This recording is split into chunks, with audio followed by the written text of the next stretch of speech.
Welcome to this next video for measurement, and today we're going to be looking at the area of these things called special quadrilaterals. Okay, and our learning goal is that students will be able to calculate the area of quadrilaterals and circles, still sticking with that one, and you'll be able to, at the end of this, calculate the area of some given special quadrilateral. Okay, formula everywhere. Okay, so you've been given some formula for areas. Some particular areas you're about to be given some more formulas, and you're going to learn some more after that, and then probably some more after that again. Okay, so remember, in these measurement units, when you're working out a problem, so if it's like, find the area of this rectangle here, 2, 3, whatever, remember, you've got to write your formula. So area of a rectangle, okay, is equal to length times width.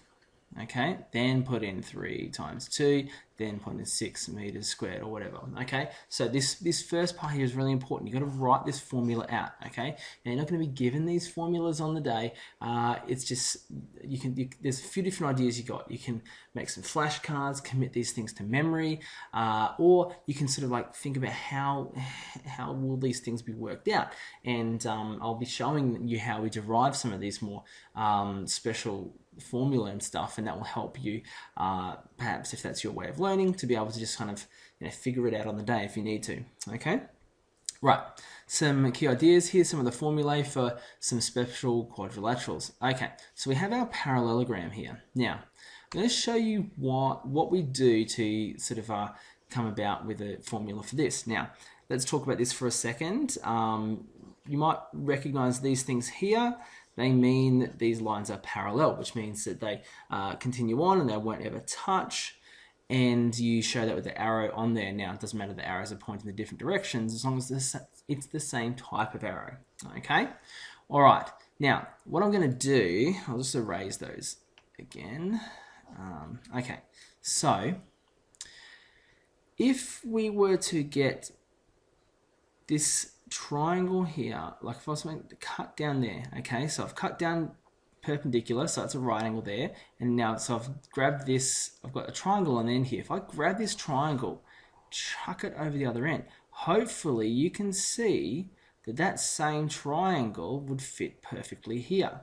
Okay, and then instead of a parallelogram, we would have a rectangle, which, as you know, rectangles have a their area is found by the length, this length here, multiplied by its width, like this length here. Now, we can't just go by this width, this length down the end of the parallelogram here. We have to go with this height. Okay, all right. Now, you might remember from our some of our other formula that the other one that has these perpendicular height ideas are our triangles. And so what we're going to do now is, rather than calling this L, we're going to call this the base length. Okay, so it can be that base length or the base length taken from this end here. Okay, and our formula then is just the area of our parallelogram is equal to base times perpendicular height. Okay, or you can just write it as base perpendicular height. Okay, so that's how we work out our area of a parallelogram, because we can turn it into a rectangle like that. All right, for our rhombus, okay, so a rhombus is like a squished square. Okay, it's important because we've got all these edges here are exactly the same. Okay, now let's have a look at how we can figure out the area for this one. I'm going to, again, just pretend to draw around the outside here, and you might be starting to recognize, hey, what's he drawing? Well, I'm drawing a rectangle around the outside, and you'll know that that rectangle would be this distance here multiplied by this distance here. If we would call this distance x, call this distance y, that outside rectangle here would have a area of just x times y. However, that's not the area of that inside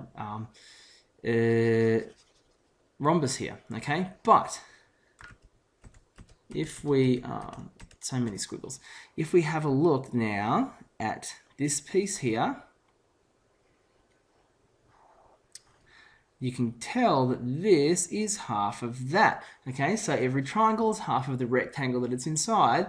That's the same with all the four pieces of this rhombus here. So that means that the rhombus is half of the outside rectangle. All right, and our formula for our rhombus is going to be area of our rhombus will be equal to half xy. Okay, now in your exercises and stuff like that, the x and y distances are going to be given to you as this distance here, like going down here, that might be your y, and this distance here might be your x.